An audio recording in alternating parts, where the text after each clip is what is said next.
விஜய் விஜய் விஜய்னு சொல்லி போட்டுட்டு வந்தீங்க, இன்னைக்கு ஜோசப் விஜய்னு சொல்லி போடுறீங்க. ஏன் இதை முதல்ல இருந்து உங்களுக்கு போட முடியாதா? சீமான் படிச்சவரா? படிச்சிருக்காரா?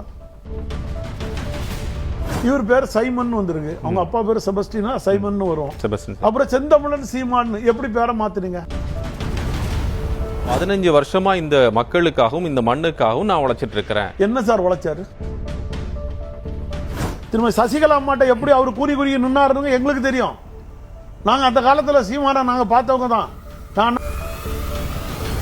இவர் நாடாரு, அவரோட மனைவி தேவர், இந்த 2 பேரும் சேர்ந்த இனமான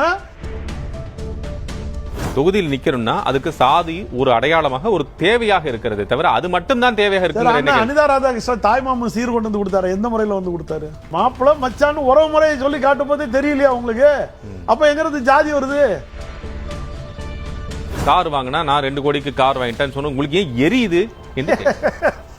சார் நீங்க தான் ஒண்ணு இல்லைன்னு உண்டியல் குளிக்கு அந்த திரள் நிதி இருந்து ஒத்த பைசா டீக்கு கூட எடுத்து குடிச்சது இல்ல, செலவு பண்ணது இல்ல. பென்சுகார் வந்ததை கேட்பாங்களா, கேட்க மாட்டாங்களா? தாவேக்காவை தாக்குறதுக்காக பென்சுகார் யாரால கொடுக்கப்பட்டதா? எல்லாருடைய ஒரு பாமர மக்களின் திமுக ஆதரவு வேண்டாம், அண்ணா திமுக ஆதரவு வேண்டாம், பாஜக ஆதரவு வேண்டாம். நான் தனிமையில அம்பாசமுத்திரத்தில் நிற்பேன், சீமானாக நான் நிற்பேன். போய் நிக்க சொல்லுங்க பாப்போம். இந்த அல்ற சில்லறைகள்லாம் பேசுறதெல்லாம் அவர் எடுத்துக்கிடல. அததான் யார்